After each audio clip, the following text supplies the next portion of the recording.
Today we're going to go over linear graphing day 1. So the goal after this lesson is to be able to graph linear equations using the slope and the y-intercept to plot points and then write functions. So you will need a pencil and a piece of paper.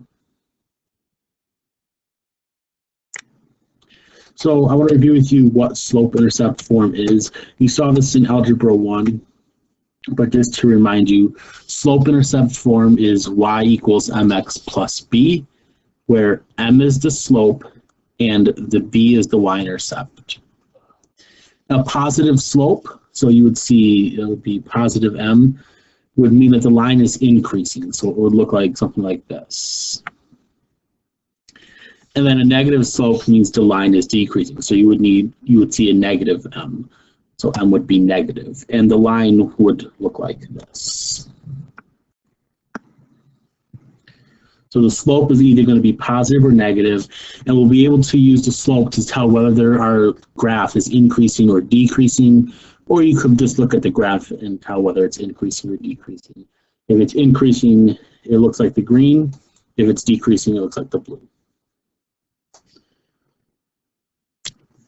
So here's an example, y equals 6x minus 16. They want the slope, the y-intercept, and then whether this is increasing or decreasing. So the slope here is, so remember this is your m and this is your b. So m is the slope. So the slope is 6, and I'm going to write plus 6 because it's positive. So positive 6, and the y-intercept is negative 16. So the reason why I'm saying it's plus 6 is because that's going to help me answer this last question here. So is it increasing or decreasing? Well, again, if the slope is positive, then the graph would look something like this. So it would be increasing. Another one, y equals negative 7. This time they don't show you the x. So if they don't show it to you, so if they don't show you the x, for example, then that means it's a 0. So we could rewrite this if we wanted to. You don't have to do this, but just so you can see it, I'm going to show it. This is like saying 0x minus 7. So if they don't write it there, then that means it's 0. So the slope here is 0. And the y-intercept is, so this would be my m, and this is my b. So the y-intercept is negative 7. So our slope is 0. That's neither positive nor negative. So this line is actually neither of these. It's not increasing or decreasing. This would be just a straight line. It would look something like this. If I was to graph it, it would look like that. So this line is y equals negative 7. It's neither increasing nor decreasing. It's just a straight line. So I want you to try this one, and actually, I want you to try 2 of these. I want you to try this one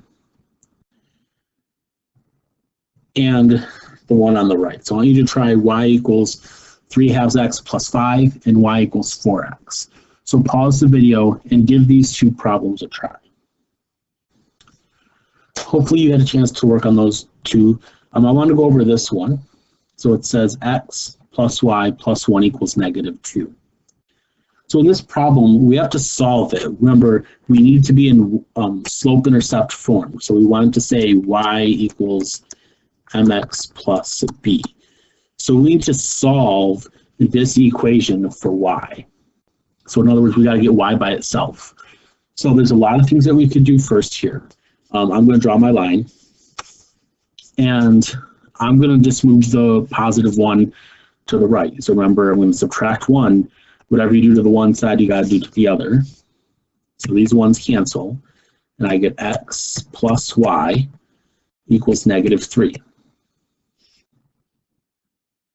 And then I'm going to subtract x from both sides. So those x's cancel, and I get y equals. And I'm going to write it so that we put the x in first, just because we want to be in this form. We want to be y equals mx plus b. So I'm going to write it with the x first. So I'm going to say negative x minus 3. And then just so we can see the slope easily, I'm going to rewrite and just show the negative 1 in front of the x. You don't have to do that, but I'm just doing it so we can see the slope. So the slope here would be the thing that's in front of the x. So the number that's in front of x here is -1. So the slope for this problem is -1. The y-intercept, so here's my slope. So it's just the -1 there. The y-intercept is -3. So this would be -3. And then is this line increasing or decreasing? Well, the slope is negative, so it's decreasing. The next few problems on your notes are about graphing. So this first problem says f of x equals 2x minus 4. Remember, f of x equals 2x minus 4. It means the same exact thing as y equals 2x minus 4. Just the first one is given to you in function notation. But you can still identify the slope and the y-intercept. So let's go ahead and do that first. So let's say the slope. So remember, we represent slope with the letter m. So I'm going to start using the letter m to represent slope. So here it's 2. And the y-intercept, remember, we represent that with the letter b, and this is -4. So my slope is 2 and my y-intercept is -4. So I'm going to use this information to help me graph the function f of x equals 2x minus 4. So I'm going to do my graphing on the right side. So if you could make yourself an xy axis, so a coordinate plane. So remember, the horizontal one is the x, the vertical one is the y. And then I'm just going to label, I'm going to go all the way out to +6. I'm just going to count by ones, and then I'll go to -6 on the x. And then same with my y, I'll go up to +6, and then down to -6.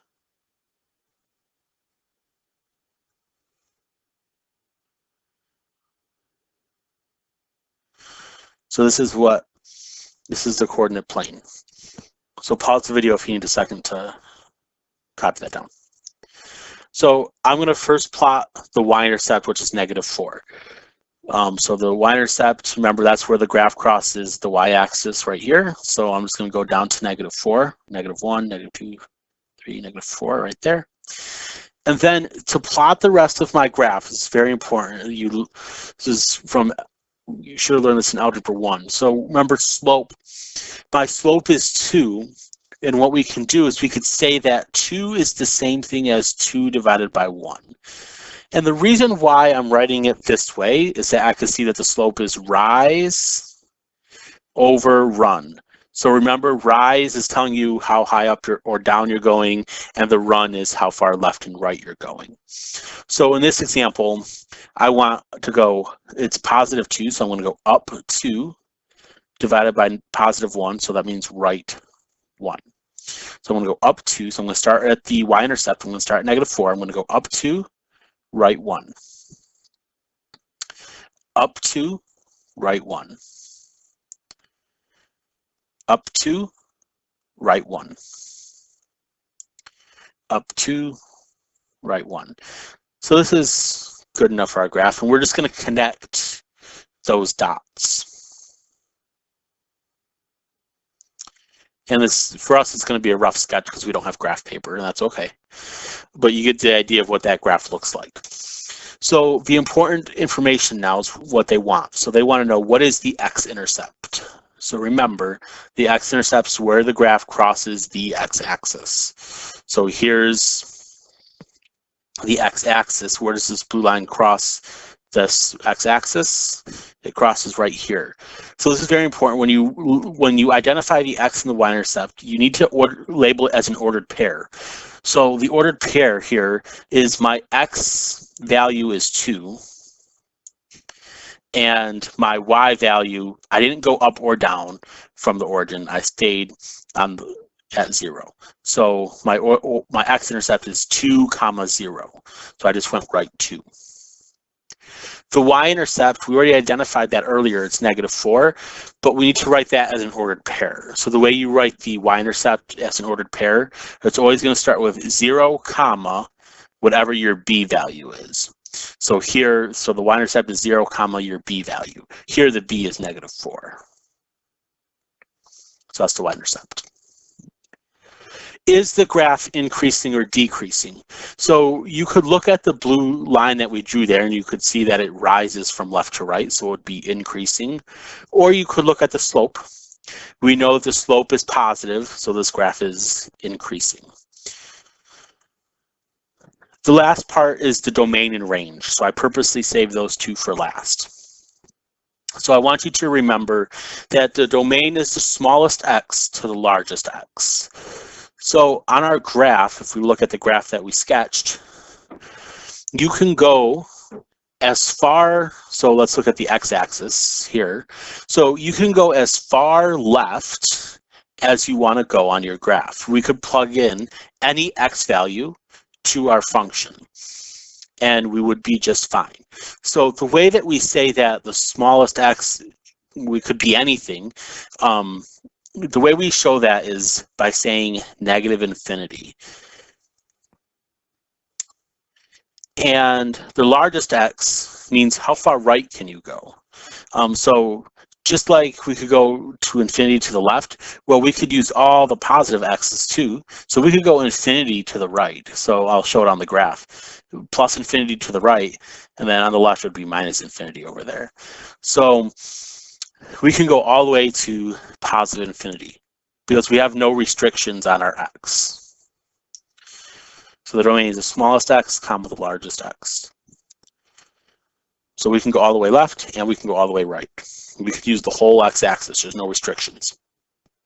The range is similar. If I can plug in any x, I can get out any y. There's no breaks in this blue line that I sketched. There's no holes in there. So all my y values are defined. So that means that, again, it's smallest to largest. So the smallest, as far down as we can go. Well, this graph would go forever. The way we say that is just -infinity. And then it could go all the way up forever. So we'll say that's positive infinity. So our interval here is -infinity to positive infinity. There is other notation. If you want to use inequality notation, you could write it like this. So you could say x is in between -infinity and positive infinity. And this would be inequality notation. So it doesn't matter which notation you use. And here it's y is in between positive and -infinity.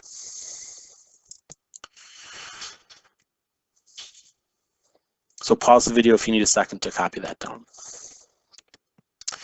This next example, lines in the form x equals a number, those are what we call vertical lines, and they do not have a slope. They are undefined. This is important. They are undefined slope. So x equals a number, what that means is x is always going to stay the same and our y's could change. So let's just pick some y values. Let's say -1, 0, and 1. So no matter what we pick for our y, our x is going to be 3. So we could sketch this. Again, make yourself an xy axis on your paper. And then x is positive 3. And then we want -1 and positive 1 on the y. So we'll just plot these. So 3, -1. So 3, -1, 3, 0, and 3, 1. So this is what that graph looks like. It's a vertical line. So this would have an undefined slope. So if they asked you for the slope here, you would just say the slope is undefined. The domain is just 3. So it's just x equals 3. So this is one way you could say the domain is 3. You could say this way using brackets. This would be interval notation. Would just be 3, 3 with brackets. Or if you want to use an inequality, you could say that x is in between 3 and 3. And notice this time I have the equal to sign because I have brackets. Lastly, the range.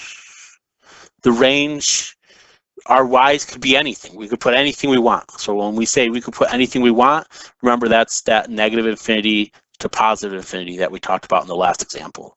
So negative infinity to positive infinity. We could get anything for the range.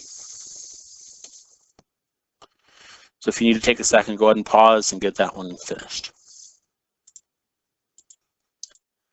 The next example, lines in the form y equals a number.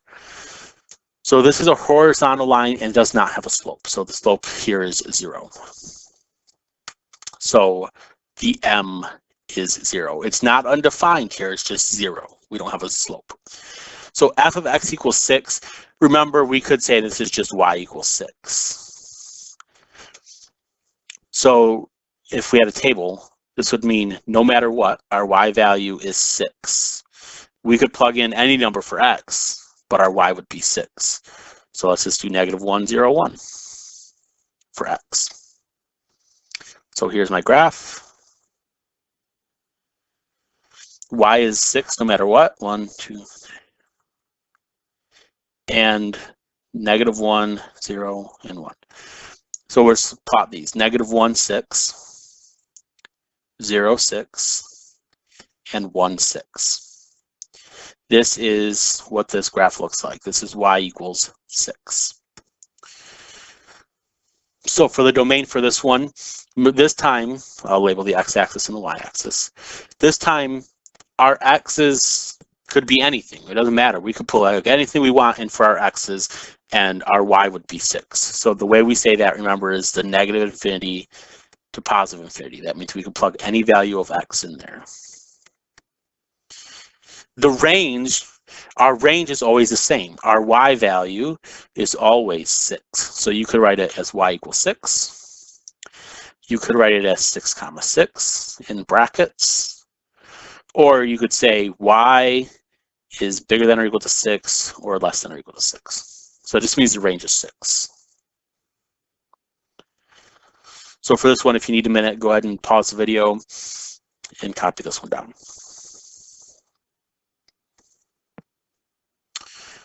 So as last example here, y equals 2/3 x minus 5. So they want the slope, the y-intercept, the domain, and the range. And they want you to graph it. So the slope, remember, this here is your slope, and this here is your y-intercept. That's your b. So the slope is 2/3. The y-intercept is -5. Remember, as an ordered pair, you could call it 0, -5. And then the domain and range will answer after you graph it. So sketch a graph. On the x, let's go out as far as 5. 1, 2, 3, 4, 5. Let's go as far left as -5. And then our y-intercept is -5. So I'm going to want to go as far down here at least until -5.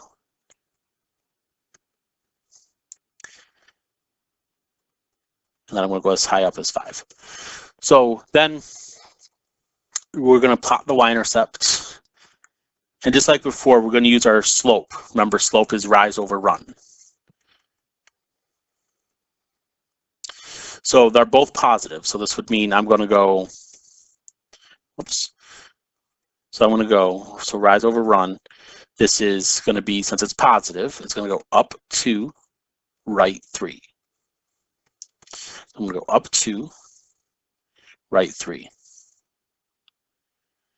Up 2, right 3.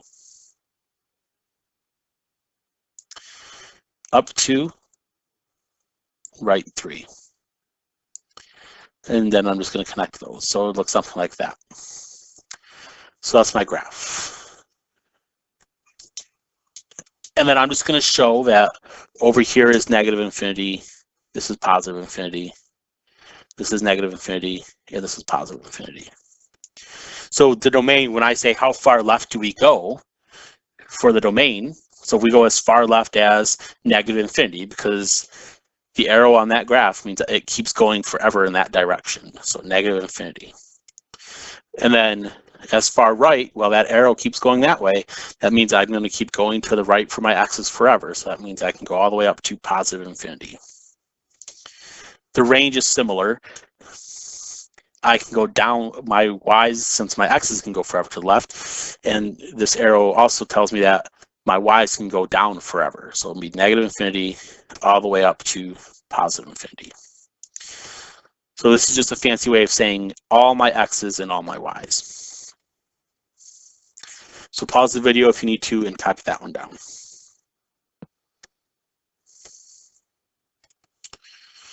So I want you to give these two a try.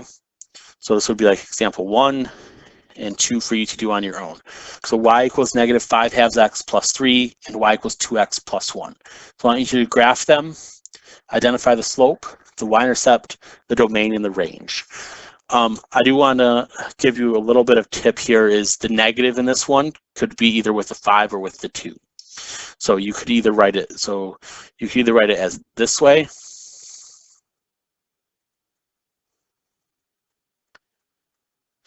So this is one way that you could write it. So we could put the negative with the 5, or you could put the negative with the 2. It doesn't matter where you put the negative.